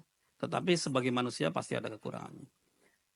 1 Juni itu memang pidatonya Soekarno di sidang BPUPK, kemudian perumusannya itu 22 Juni yang disebut Piagam Jakarta, yang ini adalah syariat pemberlakuan syariat Islam. Kemudian 18 Agustus ditetapkan Pancasila bersamaan dengan Undang-Undang Dasar. Memang 18 Agustus sekarang kita kenal sebagai Hari Konstitusi. Kalau kita lihat sejarahnya sebetulnya, ada buku terbit 1947. Itu transkrip pidatonya Bung Karno di 1 Juni itu. Judulnya Lahirnya Pancasila. Tapi dengan ejaan lama ya, Lahirnya Pancasila. Kata pengantarnya itu adalah KRT Rajiman Wedyo Diningrat. Itu diterbitkan 1947. Itu lahirnya Pancasila. Kemudian kita lihat ada buku juga judulnya Sistema Filsafah Pancasila. Itu Muhammad Yamin. Itu juga pidato Muhammad Yamin ketika ada di upacara sebagai inspektur upacara peringatan lahirnya Pancasila tahun 1958. Itu bukunya masih ada ini. Di Arsip Nasional ada. Jadi dari dulu pertama itu sudah ada lahirnya Pancasila. Makanya BPIP ini kan memandang lahirnya Pancasila tanggal 1, lahir ya. Kemudian proses pembahasannya tanggal 22, penetapannya tanggal 18. Jadi mau melihat yang mana? Kalau lahir 1 Juni, kalau penetapan 18 gitu. Jadi satu kesatuan yang tidak bisa dipisah-pisahkan. Dan logikanya kalau dasar negara, fondasi itu adalah dibangun sebelum bangunan itu ada atau dibangun sebelum bangunan itu terbentuk itu. Jadi sebelum Indonesia merdeka harusnya ada fondasi dulu. Makanya BPUPK kan sidang pertamanya membahas tentang dasar negaranya apa. Kemudian sidang keduanya adalah tentang konstitusi. Baru kemudian merdeka. Merdeka dari situ dibangunlah Negara Kesatuan Republik Indonesia. Itu tapi masalah tafsir ya. Kalau penetapan resmi 18. Tapi kalau BPP satu kesatuan. 1 Juni lahir, 22 perumusan, 18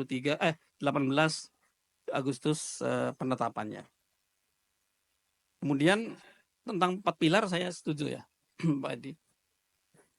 4 pilar itu kan memang merespon kondisi bangsa ya. Pasca reformasi yang seolah-olah dalam tanda petik mengabaikan Pancasila. 1999 BP7 yang biasa melakukan penataran P4 dibubarkan. Karena diidentikan dengan Orde Baru. Itulah kesalahan kita juga. Mengabaikan Pancasila karena dianggap identik dengan Orde Baru. Tahun 2023 Undang-Undang Sistem Pendidikan Nasional tidak memasukkan Pancasila sebagai mata pelajaran wajib di sekolah. Jadi semakin jauh saja generasi muda Indonesia pasca reformasi tentang Pancasila ini. Dan kalau kita lihat Pancasila itu meta yuridis sifatnya, Undang-Undang Dasar itu tafsir formal dari Pancasila. Dan di situ ada bahwa bentuk negara itu NKRI, semboyannya Bhinneka Tunggal Ika, kemudian Undang-Undang Dasar 45 sendiri itu kan turunan dari Pancasila. Maka sebenarnya bukan pilar Pancasila itu. Makanya kemudian digantikan kalau memang sudah terlanjur 4 ya jangan pilar lah. Konsensus kebangsaan aja. 4 konsensus kebangsaan untuk menjadi pegangan kita. Kalau goyah apa itu pegangan aja pilarnya, yaitu kita Bhinneka Tunggal Ika, NKRI harga mati itu, Pancasila jaya, kemudian Undang-Undang Dasar 45 kita pegang bersama. Mungkin dari saya itu, kurang lebihnya mohon maaf. Terima kasih kepada semuanya. Assalamualaikum warahmatullahi wabarakatuh. Salam Pancasila.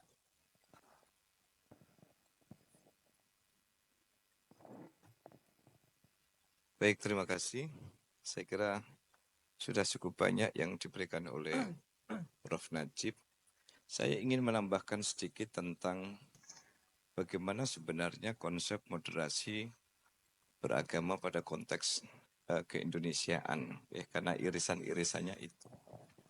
Yang pertama adalah saya kok senang dengan istilah yang dipakai oleh Prof. John itu tentang ketuhanan Indonesia. Jadi ketika kita berketuhanan, maka ketuhanan Indonesia itu tidak semata-mata kemudian menciptakan di ruang publik, maksud saya. Di ruang publik itu harus bisa proporsional, bahwa ketuhanan Indonesia itu adalah ketuhanan yang konsepnya diekstraksi dari Pancasila itu sendiri. 5 sila sebagai satu kesatuan, bahwa ketuhanan Indonesia, ketuhanan yang Maha Esa, dalam aktualisasinya adalah kemanusiaan yang adil dan beradab, persatuan Indonesia, kerakyatan yang dipimpin sampai akhir hingga kemudian keadilan sosial itu. Nah, kenapa kemudian sebagaimana tadi disampaikan juga oleh Prof. Yudian bahwa Pancasila itu sangat Qurani. Secara operasional, bahwa menciptakan moderasi pada konteks beragama, berbangsa dan bernegara itu sebenarnya melalui 3 hal. فَلْيَعْبُدُوا رَبَّ هَذَا الْبَيْتِ الَّذِي أَطْعَمَهُم مِّن جُوعٍ وَآمَنَهُم مِّنْ خَوْفٍ. Selesaikan dulu persoalan agama. Ini harus diselesaikan dulu. Amatan saya, dan ini terbuka untuk kemudian didiskusikan, adalah ketika فَلْيَعْبُدُوا رَبَّ هَذَا الْبَيْتِ tidak pernah selesai, maka saya akan bertahan dengan tesis saya bahwa identitas-identitas primordialistik itu akan merata di mana-mana. Ya, akan merata di mana-mana. Mohon maaf, ini saya mohon maaf, saya mendengarkan di forum-forum burjo, Prof. Di burjo itu kan biasa pembicaraan, kemudian ini kita mau bikin ini, timnya siapa, ya? Itu bagian kita apa bukan, ya kan? NU apa ora? Nek NU, NU-nya siapa, ya kan? Kan begitu, seperti yang disampaikan juga oleh apa tadi Prof. Sinta. Problem kita hari ini adalah فَلْيَعْبُدُوا رَبَّ هَذَا الْبَيْتِ. Maka Rabb hadzal bait ini sebenarnya ya dengan istilah bahwa ketuhanan Indonesia itu adalah berketuhanan yang menjadikan Pancasila itu sebagai konsep untuk bagaimana kehidupan beragama itu kemudian dapat diaktualisasikan di dalam kehidupan. Kalau falya'budu rabb hadzal bait ini tidak selesai, maka akan melahirkan persoalan baru. Apa itu? At'amahum min ju'in. Ini siapa nih, mau jadi komisaris yang mana ini? Ini bagiannya siapa ini? Ini bagiannya mana? Makanya Bapak Ibu mohon maaf kalau saya tadi sedikit agak terang-terangan mengatakan bahwa mengaku Pancasilais itu tidak cukup. Pancasila itu harus bicara tentang aksi. Kalau soal menghafalkan sila demi sila tidak sulit. Tetapi bagaimana kemudian Pancasila ini betul-betul menjiwai pandangan dan aksi bangsa ini mulai dari atas sampai bawah. Saya punya tesis bahwa persoalannya akan muncul itu tadi. Sekarang perebutan sumber daya itu kan kurang lebih ya karena itu tadi. Jadi ketika falya'budu rabb hadzal bait tidak rampung, yakin hakul yakin at'amahum min ju'in juga tidak akan selesai. Dan itu yang terjadi hari ini. Saya tidak ingin mengungkap, saya punya data bagaimana kemudian distribusi peluang, distribusi ini dan sebagainya. Basisnya apa? Basisnya adalah ada simpul yang tidak terurai pada falya'budu rabb hadzal bait. Kalau falya'budu tidak selesai, at'amahum min ju'in tidak selesai, maka yakin wa amanahum min khaufnya juga tidak akan tercapai. Nah, maka mengurai ini sebenarnya Pancasila sudah menyediakan begitu banyak menu. Ibarat orang prasmanan itu bahwa falyabudu rabb hadzal bait, jika merujuk kepada ketuhanan Indonesia, berketuhanan yang berdasarkan konsep-konsep di dalam Pancasila itu sebenarnya sudah clear. Karena dengan sendirinya jika pada tataran praksis konsep ini, konsep-konsep tentang bagaimana Pancasila itu kemudian menjadi spirit yang menjadi dasar, menjadi apa itu tadi pandangan hidup, maka moderasi beragama pada level yang lebih luas itu akan betul-betul bisa terrealisasi. Sehingga tadi bagaimana kemudian ada ormas dengan seragam mirip dengan aparat. Hari ini nyon sewu Prof, saya ini keterbatasan literasi saya itu misalnya tentang itu undang pasal berapa itu tentang perumusan undang-undang yang di situ ternyata Mas Tadin saya mohon waktu sebentar ini ya. Jadi ada yang sedikit agak janggal itu tentang asas-asas yang perlu ada di dalam pembentukan undang-undang itu kebinekaan, kekeluargaan. Nah, saya melihat ketuhanan itu tidak ada. Ya. Ketuhanan itu tidak ada.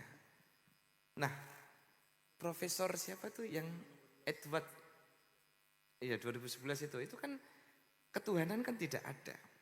Maka siapa Profesor Said yang dari Unhan itu, dia mengatakan bahwa Profesor Salim Said, problem kita adalah ya. Jadi bangsa ini sudah begitu latah berani dengan Tuhan. Ya, sumpahnya bagaimana, lalu kemudian realisasinya seperti apa, Tuhan saja dilawan. Aturan Tuhan saja dilanggar. Nah, ini artinya apa? Ini problem serius. Sehingga Prof, seperti yang disampaikan oleh Pak Edi tadi, kalau kemudian kapan lahir dan kapan penetapan itu, karena ketika penetapan itu kan dengan menjalankan syariat Islamnya itu kan sudah, syariat Islam bagi pemeluk-pemeluknya kan sudah tidak ada. Makanya saya melihat bahwa Pancasila sebagai bagian yang tidak terpisahkan di dalam pembukaan Undang-Undang Dasar 1945, ya, ini akan menentukan bagaimana cara kita memahami. Saya kira itu, nah, karena selebihnya saya kira tadi sudah disampaikan oleh Prof Najib nggih. Saya kira itu, Mas Adin, monggo Bu Sri. Langsung saja terkait dengan pertanyaan untuk ormas-ormas yang menggunakan atribut pemerintah. Kami di Badan Kesbangpol sudah ada tim Binwas Ormas Pak, yang terdiri dari TNI, Polri dan Kejaksaan. Jadi kita selalu monitor untuk ormas-ormas yang menggunakan atribut-atribut yang dilarang. Dan kemudian terkait dengan instruksi yang dari pusat juga, kita juga akan membentuk Satgas Penanganan Premanisme di Kabupaten Pekalongan. Kita masih menunggu ini dari provinsi, nanti kita turunkan dengan peraturan Bupati terkait dengan Satgas Penanganan Premanisme. Intinya untuk kami di Badan Kesbangpol ada tim Binwas Ormas yang terdiri dari TNI, Polri dan Kejaksaan yang akan menertibkan ormas-ormas di Kabupaten Pekalongan.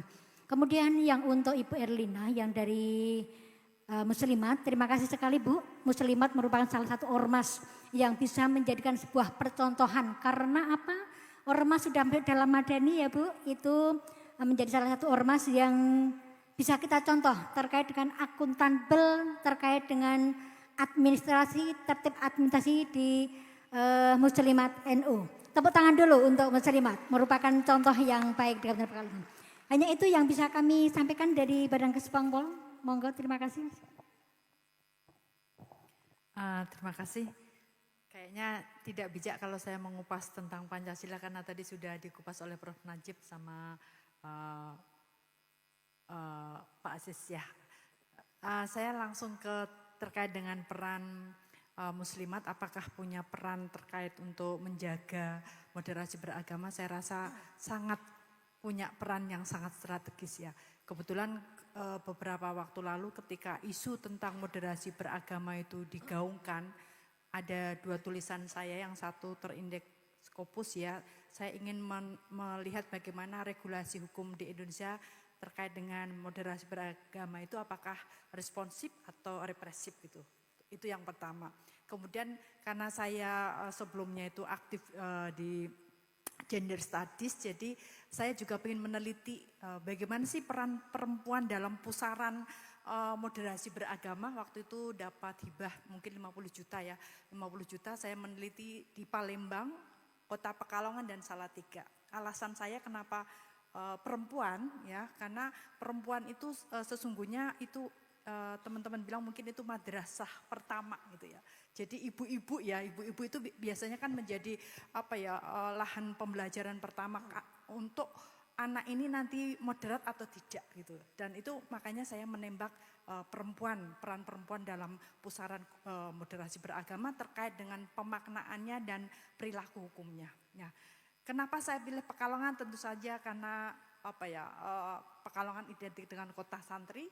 Kemudian Salatiga kenapa saya pilih? Karena Salatiga dinobatkan sebagai kota paling toleran di Indonesia, gitu ya. Jadi di sana kehidupan moderasinya sudah oke. Kemudian kenapa Palembang? Palembang karena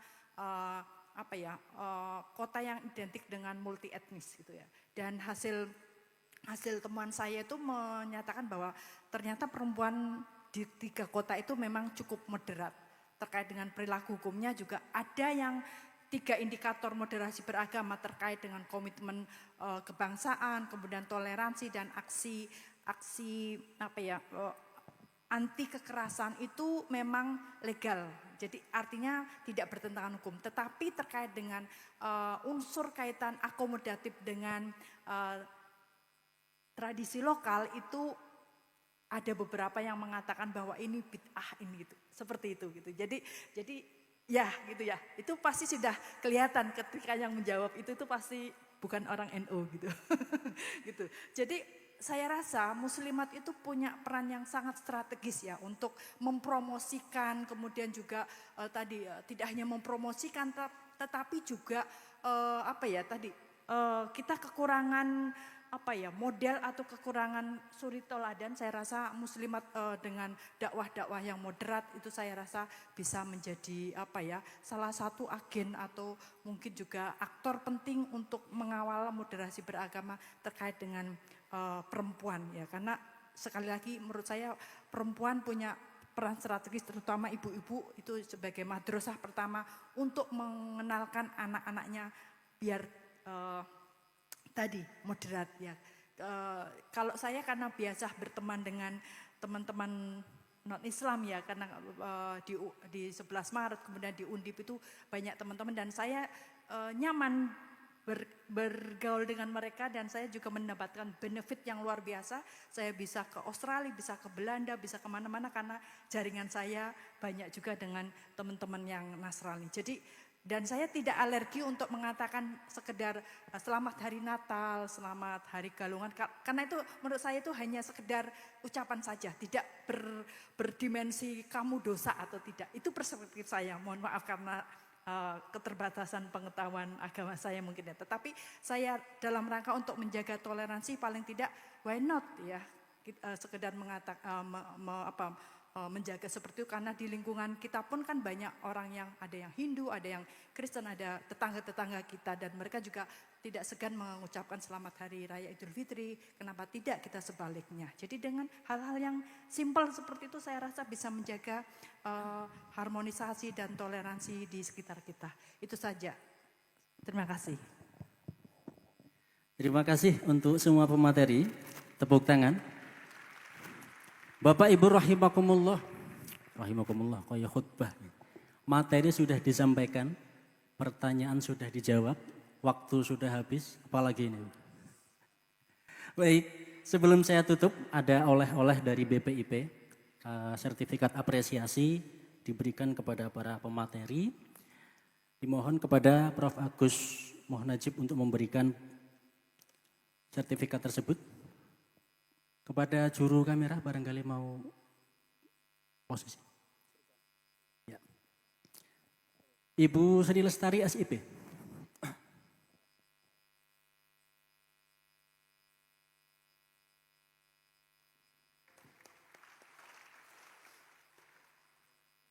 Kemudian Dr. Haji Fakhruddin Aziz LCMSI.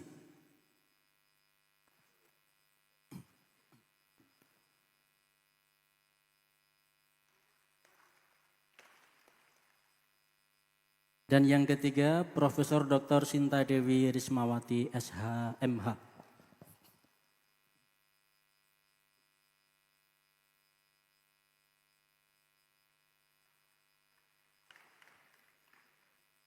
Untuk moderator nggak ada ini Pak ya. Baik, semua sesi sudah kita lewati. Seminar pembinaan ideologi Pancasila, aktualisasi nilai ketuhanan dalam kebangsaan, menjaga moderasi beragama di Indonesia. Mari kita tutup bersama dengan bacaan hamdalah. Alhamdulillahirabbil alamin. Mohon maaf atas segala kekurangan. Wallahul muwaffiq ila aqwamit thoriq. Wassalamualaikum warahmatullahi wabarakatuh. Selanjutnya kami serahkan kepada MC. Baik, terima kasih kami sampaikan kepada Bapak Dahrul Muhtadin, MHI yang telah memandu seminar pembinaan ideologi Pancasila di Kabupaten Pekalongan pada kesempatan siang hari ini. Baik Bapak dan Ibu, dengan demikian usai sudah serangkaian acara pada kegiatan pembinaan ideologi Pancasila di Kabupaten Pekalongan, Jawa Tengah dengan tema aktualisasi nilai ketuhanan dalam kebangsaan, menjaga moderasi beragama di Indonesia pada kesempatan siang hari ini. Semoga banyak manfaat yang dapat diambil dari kegiatan ini. Dan tentunya kami haturkan terima kasih kepada para narasumber serta Bapak Ibu tamu undangan dan juga seluruh peserta seminar yang telah berkenan hadir pada acara siang hari ini. Dan saya sebagai pembawa acara mohon maaf apabila ada tutur kata yang kurang berkenan, mohon dimaafkan. Dan nanti juga akan dilaksanakan pelantikan pengurus anak cabang bersama ISNU Kabupaten Pekalongan dan acara pelantikan pengurus anak cabang bersama ISNU Kabupaten Pekalongan nanti akan dipandu oleh Ibu Zakia Ferry Ayu MBD, dan untuk ini sepenuhnya acara kami serahkan kepada Ibu Zakia Ferry MBD. Sekian dari kami. Salam Pancasila. Salam Pancasila. Salam Pancasila. Wawahul muafiq ila awami thoriq. Wassalamualaikum warahmatullahi wabarakatuh.